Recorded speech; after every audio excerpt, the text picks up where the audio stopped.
4 गोरी भाभी की एक काली नंद। माँ मेरी रोटी में घी लगा दो ना। तो क्या करेगी घी खाकर, तेरे लिए नहीं है घी, सिर्फ तेरे भाई की रोटी में ही लगेगी। हाँ माँ सही कहा, इसकी रोटी में घी लगाने की जरूरत नहीं, वैसे ही इतनी काली है और घी खा खा के और मोटी हो जाएगी। काले रंग होने के चक्कर में वैसे भी लड़के वाले इतना दहेज मांगते हैं और अगर मोटी हो गई तब तो पता नहीं कितना मांगेंगे। वैष्णवी का काला रंग होने के कारण उसकी माँ और उसके चारों भाई उसके साथ बहुत भेदभाव करते थे। ऐसे ही कुछ दिन गुजरते हैं और पुष्पा के चारों बेटों को देखने के लिए लड़की वाले आते हैं। मुझे अपनी चारों बेटी के लिए आपके ये चारों बेटे बेहद पसंद है, हमारी तरफ से रिश्ता पक्का समझे। सभी लोग हंसी मजाक करते चाय नाश्ता कर रहे होते हैं। तभी चारों लड़कियों में से हिमानी की नजर दूर खड़ी वैष्णवी पर जाती है। मम्मी जी, वहाँ दूर खड़ी वो लड़की कौन है काले रंग की? मैं देख रही हूँ वो कब से हमारी तरफ देखी जा रही है। वह हमारे घर की नौकरानी है बेटी। अच्छा नौकरानी? हाँ हाँ नौकरानी ही है, तुम चाय नाश्ता करो ना। कुछ देर बाद गंगा अपनी चारों बेटी का रिश्ता पक्का करके वहां से चली जाती है। क्योरी, तुझे कहा था ना अपना ये काला थोपड़ा लेकर अपने कमरे में रहने को, लेकिन तुझे बात समझ नहीं आई। लड़की वालों के पास आना जरूरी था अपना ये काला कलूटा मुंह लेकर। गलती हो गई माँ, माफ कर दो। कुछ दिनों बाद पूरी विधि विधान के साथ पुष्पा के चारों बेटों की शादी हो जाती है। पुष्पा गृह प्रवेश करती हुई। बाप रे बाप, मेरी चारों बहू कितनी गोरी हैं, दूध की तरह पूरा मक्खन मलाई शरीर है मेरी बहू का तो, और मेरी एक खुद की बेटी एकदम काली कलूटी। आओ बहू, घर के अंदर आओ। पुष्पा की चारों गोरी बहू घर के अंदर आती हैं और अपने कमरे में आराम करने जाती हैं। वहीं दूसरी तरफ पुष्पा अपनी बेटी के कमरे में जाकर, मेरी बात ध्यान से सुन, तेरी चारों गोरी भाभी के आगे मैंने तुझे नौकरानी बताया है, तो नौकरानी की तरह सुबह जल्दी उठकर घर के सारे काम को निपटा लियो। जी माँ, मैं घर के सारे काम कर लूंगी।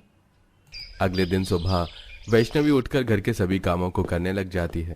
वो सारे झूठे बर्तन धोती, झाड़ू लगाती है, सारे गंदे कपड़े धोती है। वहीं दूसरी तरफ उसकी चारों गोरी भाभी रसोई में आती हैं।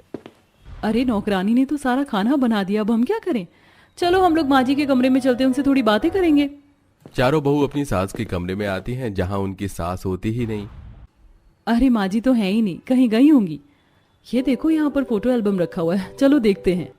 चारों बहू मिलकर फोटो एल्बम को देखने लगती हैं जहां हर दूसरे फोटो में उन्हें वैष्णवी परिवार के साथ नजर आती है।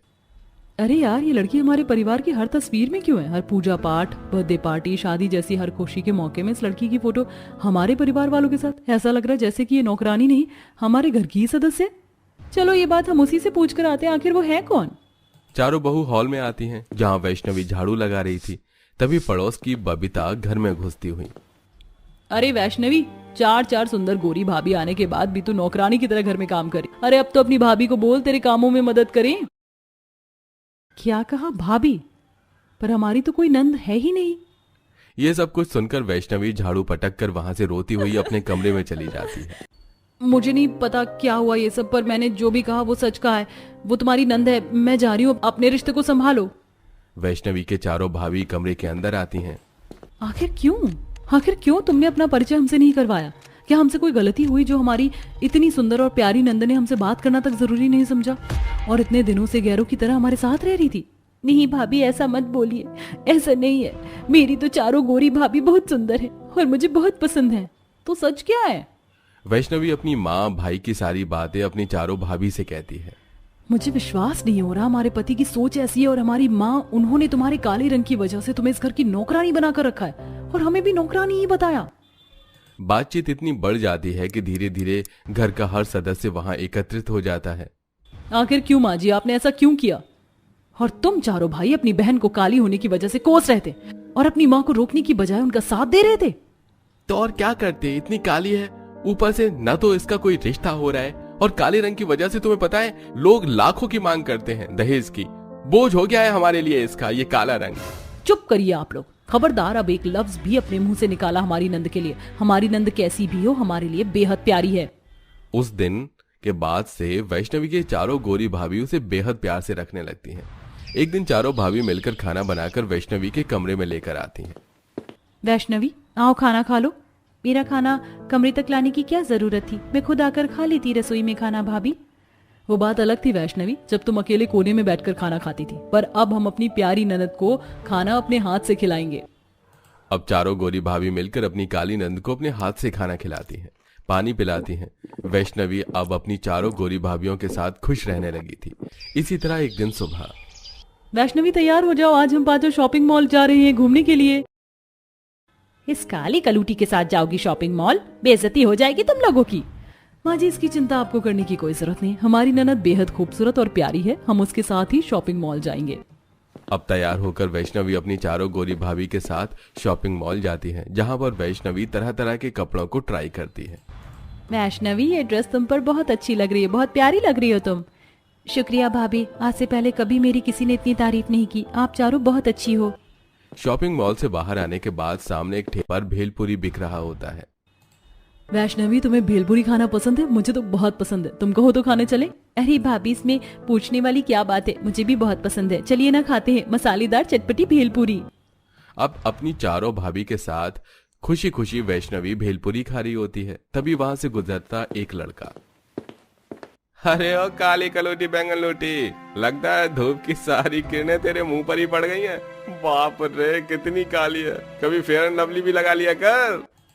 अरे ओ, तूने अपनी शक्ल देखी है? चूसे हुए आम जैसी शक्ल तेरी है, सड़े हुए केले के छिलके जैसा तेरा शरीर है। ये चप्पल देख रहा है? इतना मारूंगी ना, कल ठिकाने आ जाएगी तेरी। अरे रहने दीजिए मैडम, इन आवारा लड़कों से मुंह मत लगिए, इनका तो रोज का काम है लड़कियों को छेड़ना। चारों गोरी भाभी अपनी काली नंद को प्रोटेक्ट करती हैं और वहां से घर आ जाती हैं। ऐसे ही कुछ दिन गुजरते हैं और एक दिन लक्ष्मी कहती है, शीतल, डॉली, हिमानी, मैं क्या सोच रही थी कि अब हमें हमारी प्यारी नंद के हाथ पीले कर देने चाहिए। हाँ, तुम सही सोच रही हो, और हर लड़की का सपना होता है दुल्हन बनने का। और सच कहूँ तो मेरी नजर में एक लड़का भी है जो यहीं किशनगंज में रहता है। अब अगले ही दिन डॉली अपनी दोस्त पुनीत को चाय पर बुलाती है। वैष्णवी चाय लेकर पुनीत के पास आती है। पहली ही नजर में वैष्णवी पुनीत को पसंद आ जाती है। डॉली के कमरे में जाकर पुनीत डॉली से कहता है, डॉली, ये लड़की कौन थी? ये लड़की पहली नजर में ही मुझे भा गई। सच में? वैसे ये मेरी ननद है, और सच कहूँ तो मैंने तुम्हें बुलाया ही उसके लिए था, पर मुझे लगा कि शायद उसका काला रंग तुम्हें पसंद आए ना आए। रंग से क्या होता है डॉली, मुझे तो उसकी सादगी भा गई है। अब ये बात वैष्णवी को पता चलती है। वैष्णवी बहुत खुश होती है और कुछ दिनों में पूरी विधि विधान के साथ पुनीत और वैष्णवी की शादी हो जाती है। वैष्णवी की विदाई हो रही होती है, तभी वैष्णवी अपनी चारों भाभी से कहती है, माँ, जो प्यार आपने मुझे कभी नहीं दिया, वो सारा प्यार मुझे मेरी इन चारों भाभियों से मिला। मेरी चारों भाभियों के आने के बाद मेरा एक एक सपना पूरा हुआ है और आज मेरी शादी भी हो गई। शुक्रिया भाभी, हर कदम पर मेरा साथ देने के लिए। बेटी, जाते जाते अपनी माँ को माफ करती जा। मैं जानती हूँ मैंने तेरे साथ बहुत बुरा किया। कोई बात नहीं माँ, आप बड़ी हैं, आप माफी मत मांगिए। अच्छा बस, अब आप सभी अपने गिले शिकवे खत्म कीजिए और मेरी प्यारी नंद को खुशी खुशी उसके ससुराल विदा कीजिए। पुनीत, मेरी प्यारी नंद का हमेशा ख्याल रखना। जी बिल्कुल, मैं हमेशा ख्याल रखूंगा। अब काली नंद अपने ससुराल में हंसी खुशी रहती है और अपनी भाभियों से भी मिलने आया करती है। जो मैंने दूध में चीनी पत्ती डाल दिया, जैसे ही चाय में थोड़ा उबाल आ जाए तो अदरक लौंग इलायची कूट कर डाल देना। इतने में लड़के वालों को देख कर आती हूँ, आए कि नहीं। ठीक है मम्मी। मनोरमा के किचन से बाहर जाते पसीने में अंजू चाय खौलाते हुए खिटपिट करती है। इतनी चिलचिलाती गर्मी में चाय कौन पीता है? इससे तो अच्छा मम्मी माजा या स्लाइस की ठंडी बोतल मंगा लेती, फालतू में चाय बनाने का झमेला ही नहीं पालना पड़ता। ये है हमारी प्यारी अंजू, जिसकी गर्मी के मौसम में चाय से कुछ खास बनती नहीं। आज अंजू को देखने लड़के वाले आने वाले थे। पंडित जी, काफी टाइम निकल गया। लड़के वालों ने तो 11 बजे का टाइम देखा देखी का दिया था, अभी तक आई नहीं। हाँ जी, हाँ जी सुनील भाई साहब, मेरी अभी अभी उनसे बात हुई थी। लड़के वाले बस पहुंचने वाले हैं। सच मानिए मनोरमा भाभी, सुनील भाई साहब, इस परिवार से रिश्ता जोड़कर आपकी बेटी दूध का कुल्ला करेगी, क्योंकि लड़के वाले दूध के कारोबारी है। दो दूध की डेयरी चलती है उनकी। पंडित जी, फिर तो लड़के वाले रजकर दूध दही घी मक्खन खाते होंगे। जी बिल्कुल सही पकड़े हैं मनोरमा जी। तभी शोभा बनवारी पसीने में भीगी परिवार के साथ आते हैं। नमस्कार जी, नमस्कार पंडित जी, नमस्कार। नमस्कारी बनवारी जी, अरे बड़ी लंबी उम्र है आपकी। अभी आपकी ही चर्चाएं चल रही थी। पधारिए पधारिए। ये लीजिए, होने वाली समधिन जी, ये रबड़ी पेड़े आपके परिवार के लिए खास अपने डेयरी के शुद्ध दूध से हलवाइयों से बनवा कर लाए हैं, चक्कर बताइएगा। धन्यवाद भाई साहब जी, मगर इतनी सारी मिठाई बनवा कर लाने की क्या जरूरत थी? आप लोग बैठिए। भाई साहब, बहन जी, क्या क्या पियेंगे आप लोग, ठंडा या गरम? वैसे आप लोग पसीने पसीने हो रखे हैं, बर्फ वाली शिकंजी बनवा लूं? अरे नहीं नहीं समधी जी, शिकंजी रहने दीजिए, चाय पी लेंगे। कुछ देर में अंजू सबको चाय नाश्ता परोसती है। तभी जेठानी के दोनों बच्चे चाय की भरी कप उठा लेते हैं। ये चाय तो मैं पीऊंगी। देख देख पलक, तुझसे भी ज्यादा चाय मेरे कप में है। हे भगवान, इस घर के बड़ों के आगे तो बच्चे फेल हैं। देखो कैसे भर भर कर चाय पी रहे हैं। भाई साहब, आपकी बिटिया ने चाय तो फर्स्ट क्लास बनाई है। हमारी तरफ से तो रिश्ता फिक्स है। अरे बधाई हो मनोरमा भाभी जी। अब तो जल्दी से आपको मोतीचूर के लड्डू खिला दीजिए। जब दोनों परिवारों को लड़का व लड़की पसंद है तो छेका कर लीजिए। दोनों परिवार वाले अंजू प्रेम की मंगनी कर देते हैं और कुछ दिनों में धूमधाम से शादी करके अंजू ससुराल आ जाती है। हे भगवान, इस भारी भरकम लहंगे में मुझे तो भयंकर वाली गर्मी लग रही है। काश कोई चिल्ड नींबू पानी बना कर दे देता। जूली बहू, ये लो आरती की थाली, अपनी देवरानी का स्वागत करवाओ। जी मम्मी जी, आइए मेरी प्यारी प्यारी देवरानी जी, आपका खूब स्वागत है। कलश गिराकर अंजू गृह प्रवेश करती है। शोभा जी, आज तो बड़ी तगड़ी गर्मी है। मेरा तो टप टप पसीना चू रहा है। मैं तो चला एसी की हवा खाने। बड़ी बहू, एक कप कड़क चाय बनाकर मेरे कमरे में पहुंचा देना। चाय पी लूंगा तो थकान मिट जाएगी। जी अच्छा पापा जी, आप में से किसी और को चाय पीना है? चंचल, चारू दोनों चाय पियोगे ना? ऑब्वियसली भाभी, इसमें कोई पूछने वाली बात है क्या? मेरे लिए तो बड़े कप से बनाना चाय। गर्मी में भी अपने ससुराल में चाय पीने का सुरूर चढ़ा देखकर अंजू मन में खिटपिट करती है। हे भगवान, इतने हाई टेम्परेचर की गर्मी में मेरे ससुराल वाले चाय पियेंगे। देवरानी जी, आप भी चाय पियोगी? जी नहीं जेठानी जी, मेरी चाय मत बनाइएगा, नींबू पानी पी लूंगी। जेठानी जूली सबके लिए चाय बनाती है और अंजू को ठंडा नींबू पानी बना कर देती है। इसी तरह अंजू का उसके ससुराल में अगला दिन चालू होता है।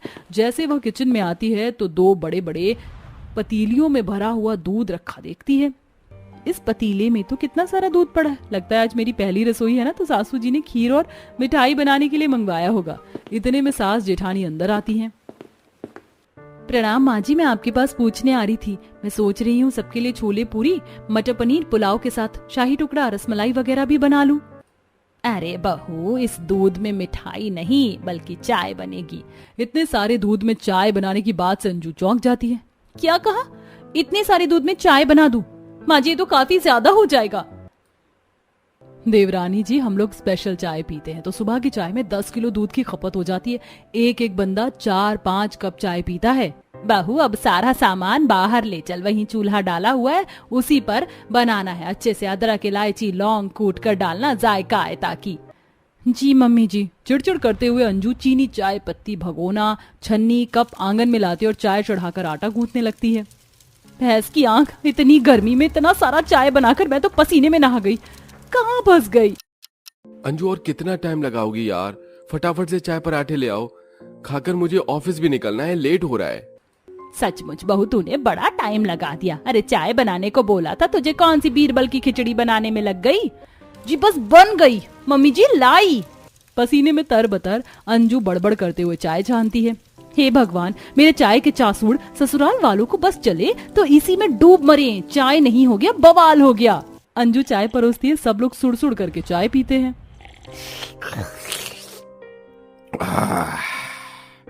वाह नहीं बहू, चाय तो तुमने एक नंबर की बनाई है। एक कप और पिला दो। पर पापा जी, आप इतनी गाढ़ी दूध की चाय ऐसे ही पी गए? एक आधा पराठे के साथ खा लीजिए, वरना खाली पेट चाय पीने से पेट में गैस बन जाएगी। अंजू की हिदायत देने पर बनवारी आग बबूला हो जाता है। अरे बहू, मेरा हाजमा दुरुस्त है, तू चाय डाल। अंजू बहू, तूने चाय को अच्छे से खौलाया नहीं, दूध में कच्चापन है। दोपहर के टाइम अच्छे से उबालना चाय। क्या आप लोग दोपहर में भी चाय पियेंगे? खाना पीना नहीं खाएंगे क्या? भाभी, आप इतना शॉकिंग रिएक्शन क्यों दे रहे हो? जिसके घर में खुद दूध की डेयरी चलती हो, उनके 3-4 टाइम चाय पीना तो आम बात है। हे भगवान, मेरा तो ये सोच कर ही फेफड़े बाहर आ रहे हैं। इतनी आग बरसती गर्मी में मुझे दोपहर में चूल्हे पर चाय बनानी पड़ेगी। चाय के बर्तन साफ करते हुए दोपहर ढल जाती है। तभी देवर जेठ डेयरी बंद करके बड़े बड़े दूध के डिब्बे घर ले आते हैं। ये लो अंजू, दोपहर की चाय के लिए दूध। चाय चढ़ा दी? दोबारा चाय बनाने की बात से अंजू का मुंह सड़ जाता है। जी जेठ जी, बस अभी चढ़ाती हूँ। हे भगवान, इस चाय पीने वाले ससुराल में शादी करके मैं तो बड़ा पछता रही हूँ। चिढ़े मिजाज से अंजू चूल्हे पर चाय बनाती है, जहां दोपहर के चमकते सूरज के चलते उसके शरीर पर लाल लाल दाने निकल जाते हैं। काफी लू भी चल रही थी। तौबा तौबा तौबा, इस तपतपाती धूप में चाय बनाकर मेरा तो कचूम्बर निकल गया। तभी जेठानी के दोनों बच्चे स्कूल से आकर बस्ता पटकते हुए सीधा चाय की खुशबू सूंघ कर बाहर आते हैं। चाचा फटाफट से हमको चाय दे दो, फिर हमें होमवर्क करना है। अंश, पलक, बच्चे ज्यादा चाय नहीं पीते, मैंने रोटी सब्जी बना कर रखी है, जाकर खा लो। नहीं, हम भी चाय पियेंगे तो पियेंगे। दोनों बच्चों को हल्ला गुल्ला मचाते देखकर जेठानी आती हैं। अंश, पलक, बच्चों तुम दोनों यहाँ क्या कर रहे हो? पैर नहीं चल रहे? अंदर चलो। मम्मी देखो ना, चाची चाय देने से मना कर रही है। अरे बच्चों, तुम दोनों को ब्रेड मक्खन के साथ चाय दूंगी, चलो अंदर। बड़ी तो बड़ी, इस घर के बच्चे भी एकदम लतखोर हैं। इसी तरह गर्मी में बेचारी अंजू का दिन ससुराल वालों को चाय पिलाते पिलाते गुजर जाता है। देखते देखते अंजू की शादी को 2-3 सप्ताह गुजर जाते हैं और गर्मी का तापमान भी चरम पर पहुंच जाता है। मम्मी, ये सुबह सुबह मेरे पेट में खलबली क्यों मच रही है? इतनी गर्मी में चाय पीने का नतीजा है। गुड़गुड़ पेट पकड़े अंजू चूल्हे पर चाय छोड़कर बाथरूम की तरफ भागती है। कौन है अंदर? दरवाजा खोलो। भाभी, मैं हूँ अंदर। चारू, जल्दी से बाहर निकलो, नहीं तो बाथरूम के बाहर खड़े खड़े ही मेरा रायता फैल जाएगा। भाभी, पहले मेरा तो होने दो, कब्ज बनी पड़ी है। इतनी गर्मी में 10-10 कप चाय पियोगी तो कब्जी बनेगी। अगले ही पल चारू गुस्से में बाथरूम से बाहर आती है। भाभी, don't underestimate power of the tea lover, समझिए आप? चाय के खिलाफ कुछ नहीं। लाख समझाने के बावजूद भी अंजू के ससुराल वालों के सर से चाय का फितूर नहीं उतरता। ज्यादा चाय पीने से उन्हें भूख न लगने की समस्या बन जाती है। वहीं सास ससुर का शुगर लेवल बढ़ने लगता है कि एक सुबह इन चाय के दीवाने ससुराल वालों ने मेरी नाक में दम करके रख दिया। आज इन्हें मजा चखाना पड़ेगा। अंजू चिढ़कर चाय में खूब सारी चीनी डालकर उसे खूब मीठा कर देती है। मम्मी जी, पापा जी, जेठानी जी, चारू, चंचल, चाय ले लीजिए। चलो भाई साहब, अपनी अपनी चाय ले लो। एक घूंट चाय पीते ससुर का मुंह चढ़ जाता है। बहू, ये तूने आज की चाय जरूरत से ज्यादा मीठी नहीं कर दी? रसगुल्ले की चाशनी लग रही है। पापा जी, मैंने तो हिसाब से चीनी डाला था। वो इतना लंबा चौड़ा परिवार है ना चाय पीने वाला, इसीलिए अंदाजा नहीं मिल पाया। नाक मुंह सिकोड़ कर ससुराल वाले मीठी चाय भी गड़ागड़ पी जाते हैं, लेकिन सबकी जुबान चिपचिप करने लगती है। मगर एक दिन सास की तबीयत बिगड़ जाती है। परिवार वाले घबरा कर डॉक्टर को बुलाते हैं। डॉक्टर साहब, कोई घबराने वाली बात तो नहीं है? देखिए, आपकी माँ का शुगर लेवल और ब्लड प्रेशर काफी ज्यादा बढ़ा हुआ है। अगर इन्हें चंगा भला रहना है तो चाय छोड़नी पड़ेगी। आप लोग चाय और स्वास्थ्य में से कुछ एक को चुन लीजिएगा। आप डॉक्टर के समझाने पर अब शोभा के साथ साथ घर के पूरे परिवार वाले भी ज्यादा चाय पीने से परहेज करते हैं। वहीं गर्मी के मौसम में चाय बनाने की समस्या से हमारी बहू अंजू को भी छुटकारा मिल जाता है।